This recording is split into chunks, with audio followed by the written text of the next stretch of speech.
Class 9 অর্থাৎ class 9ই বলবো, 9টাকে 9 কি আর চেঞ্জ করবো, ক্লাস 9-এর প্রথম ইউনিট টেস্টের ভূগোলের মোস্ট ইম্পর্টেন্ট সাজেশন প্রচুর পরিমাণে কিন্তু কমন আসবে, আমি বলে দিচ্ছি আগের থেকেই। তবে আমি তোমাদের ভালো পরীক্ষার জন্য কিছু কিন্তু বলবো, কিছু টেকনিক্যালি কথা বলবো। অনেকে কমেন্টে বলেছিলে যে কিভাবে ভালো রেজাল্ট করা যাবে, অবশ্যই সেগুলো ফলো করবে। চলো সাজেশন দেখবো আর ওই কথাগুলো বলবো, মন দিয়ে শুনবা। হ্যাঁ, আমি তোমাদের সুবিধার্থে, অনেকে ইংরেজি মিডিয়ামে পড়ো, অনেকে বাংলা মিডিয়ামে পড়ো, তো আমি পাশাপাশি দুটোই লিখে দিলাম। যারা ইংলিশ মিডিয়াম তারা পাশেরটা দেখে নিবা, আর বাংলা মিডিয়ামেরটা দেখে নেবা, দুটোই আছে। হ্যাঁ, দুটো ভার্সনই আছে। এইবার দেখো, ফার্স্ট ইউনিট টেস্টে ক্লাস 9-এ ভূগোলের চ্যাপ্টারগুলো কী থাকছে, গ্রহরূপে পৃথিবী আর 3 প্ল্যানেটারি ফর্ম, এটা একটা। 2 নম্বর দেখো পৃথিবীর গতিসমূহ, মোশন অফ দ্য আর্থ, এটা একটা চ্যাপ্টার থাকবে। তারপর দেখো 7 নম্বর, আচ্ছা আঞ্চলিক ভূগোলের থেকে তো অনেকগুলো পার্ট আছে, তার মধ্যে বেসিক্যালি যেটা থাকবে ভারতের সম্পদ, এখানে মানচিত্র সহ। Resource of India with map, এবার অনেক স্কুলে ম্যাপ দিব, অনেক স্কুলে দিবে না, সেটা আলাদা বিষয়। এবার আসছি মোস্ট ইম্পর্ট্যান্ট সাজেশন 2, 3, 4, 5 মার্কস। এবার 5 মার্কস অনেক সময় এইভাবে দেয়, কীভাবে বলো তো, 2+3 করে দেয়, অনেক সময় 1+4 করে দেয়, তো সেইভাবে আমি 2, 3, 4, 5 মার্কস লিখলাম। আচ্ছা, মেনলি কিন্তু বড় প্রশ্ন, আচ্ছা কীভাবে ভালো রেজাল্ট করবে, তাই তো? শুধুমাত্র সাজেশন পড়লে কিন্তু ভালো রেজাল্ট হবে না, আমি আগের থেকে বলছি। আর এখানে ম্যাক্সিমাম স্টুডেন্টই কিন্তু টপার, অর্থাৎ দাদা ক্লাসরুমে ম্যাক্সিমাম কিন্তু টপার প্রায় পড়ে। তো যেটা বলবো খেয়াল করবে, প্রথমত ভূগোল বইটা প্রথম যে চ্যাপ্টার রয়েছে 2 থেকে 3 বার রিভিশন করো। দ্বিতীয় চ্যাপ্টারটাও 2 থেকে 3 বার রিভিশন, যদি খুব বেশি ভালো না লাগে রিডিং পড়ো, রিডিং পড়তে পড়তেই দেখবে একদিনকে ভালো লাগা শুরু হয়ে যাবে ভূগোল। তারপর 3 নম্বর চ্যাপ্টার অর্থাৎ প্রথম ইউনিট টেস্টে যে চ্যাপ্টারগুলো আছে রিভিশন করো 2 থেকে 3 বার, হয়ে গেল রিভিশন করা। এবার এই যে আমি সাজেশন যেগুলো দিচ্ছি, মানে রিভিশন বলতে কি একটা চ্যাপ্টার ফুল কোনো একটা ওয়ার্ড ছাড়বা না, টোটালটা পড়ে নিলাম, হয়ে গেল তো। এরপরে আমি যে সাজেশনগুলো দিচ্ছি সেই সাজেশনগুলো বইতে দাগিয়ে নিলাম, নিয়ে ওই সাজেশনগুলো আবার 2-3 বার পড়ে নাও, পড়ে বিন্দাস পরীক্ষা দিতে চলে যাও। পরীক্ষায় যাই লিখবা কি না, পরীক্ষায় যাই লিখবা দুর্দর্শ যুক্তি আসবে, কারণ তুমি পড়ে আসছো আর তোমার মাথার থেকে যুক্তিই বেরোবে। ক্লিয়ার তো? তাহলে টেকনিক কিন্তু এখানেই ফলো করবা, প্রথমত বইটাকে রিভিশন করে নিবা, তারপরে সাজেশনের মোস্ট ইম্পর্টেন্ট প্রশ্নগুলো লিখবা। আর স্কোর বাড়ানোর জন্য ভূগোলে যেখানে চিত্র অর্থাৎ ছবি দেওয়া দরকার ছবি দিবা, যেখানে পয়েন্ট বাড়ানো দরকার পয়েন্ট দেবা। হ্যাঁ, অনেক সময় কী করি আমরা ভূগোলে নর্মালি কী করি, লিখিতে চলে আসি, ওখানে কিন্তু দেখা যায় ছবি দেওয়া যেতে পারে, তো অবশ্যই ছবি দিবা। এই দেখো 90, 97 ভূগোলে যারা নাম্বার পায় তাদের মেইন টেকনিক কিন্তু এগুলোই হয়। তো হ্যাঁ, প্রত্যেক বছর আমি আমার কিছু স্টুডেন্টদের দেখি যারা ওই রকম নাম্বার পায়, যদিও আমি সায়েন্স পড়াই ভূগোল পড়াই না, কিন্তু আমি এই টেকনিকগুলো ওদেরকে বলি যে এইভাবে ফলো করতে পারো। তো ওই টেকনিকগুলো ফলো করে তো অনেকেই দেখতেছি ভালো ভালো নাম্বার পাচ্ছে। তার জন্য যেখানে পারবে ছবি দিবে, যেখানে পয়েন্ট দেওয়া দরকার পয়েন্ট দেবে, আর একটু ভালো করে যুক্তি দিয়ে লিখবা। টিকা আকারে প্রথম প্রশ্ন দেখো, পৃথিবীকে নীল গ্রহ বলা হয় কেন? নেক্সট, দিগন্ত রেখা জিওড, যেগুলো রেড কালার সেগুলো মোস্ট ইম্পর্টেন্ট।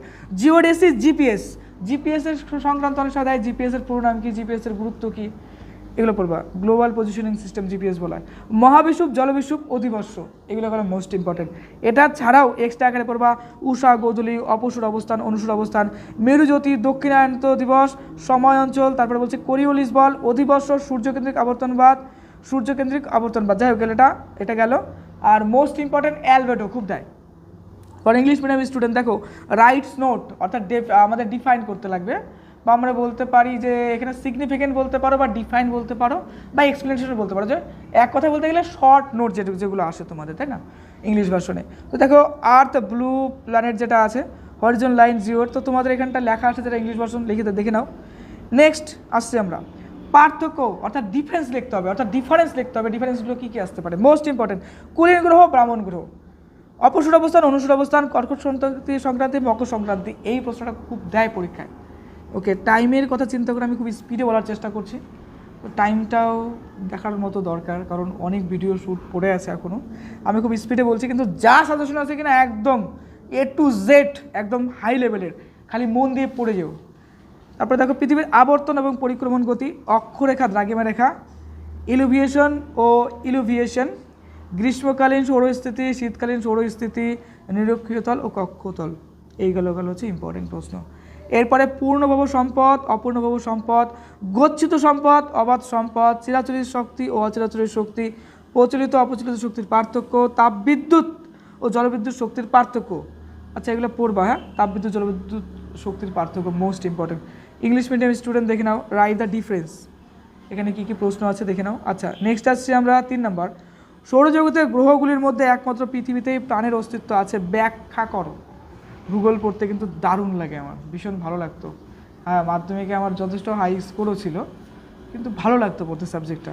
পৃথিবীর আকৃতি পৃথিবীর মতো, ব্যাখ্যা করো। জিপিএসের ব্যবহার একটু আগেই বলে দিলাম। বিজ্ঞানীরা জানুয়ারি ও ডিসেম্বর মাসে কেন আন্টার্কটিকা অভিযানে যান? পড়বা ভালো করে। দিনে দুবার জোয়ার ভাটা হওয়ার কারণ কি? চিত্রসহ উভয় গোলার্ধে ঋতু পরিবর্তন সম্পর্কে যা জানো লিখো। রাজস্থান অপেক্ষা মেঘালয়ে আগে সূর্যোদয় সূর্যাস্ত হয় কেন? পৃথিবীতে ঋতু পরিবর্তনের কারণগুলি কি? আচ্ছা, তারপর দেখো, সৌরজগতের গ্রহগুলির মধ্যে একমাত্র পৃথিবীতেই প্রাণের অস্তিত্ব আছে, ব্যাখ্যা করো। মেরু অঞ্চলে কেন ভূমিরূপ প্রভা দেখা যায়? বার্ষিক গতির ফলাফলগুলি লেখো। সম্পদ সংরক্ষণ বলতে কী বোঝো? উদাহরণসহ সম্পদের শ্রেণীবিভাগ করো। প্রচলিত শক্তির অসুবিধাগুলি লেখো, অপ্রচলিত শক্তির সুবিধাগুলি লেখো। প্রচলিত শক্তি অপ্রচলিত শক্তির মধ্যে কোনটি ব্যবহার সবথেকে ভালো এবং কেন? পূর্ণভূ সম্পদ অপূর্ণভূ সম্পদের ব্যবহার অসুবিধাগুলি লেখো। খনিজ তেলকে তরল সোনা বলা হয় কেন? খনিজ তেলের শ্রেণীবিভাগগুলি লেখো। দক্ষিণ ভারতের জলবিদ্যুৎ শক্তির অধিক প্রসার লাভের কারণগুলি কী কী? সম্পদ সংরক্ষণের উপায়গুলি লেখো। জলবিদ্যুৎ উৎপাদনের অনুকূল পরিবেশ কেমন হওয়া উচিত?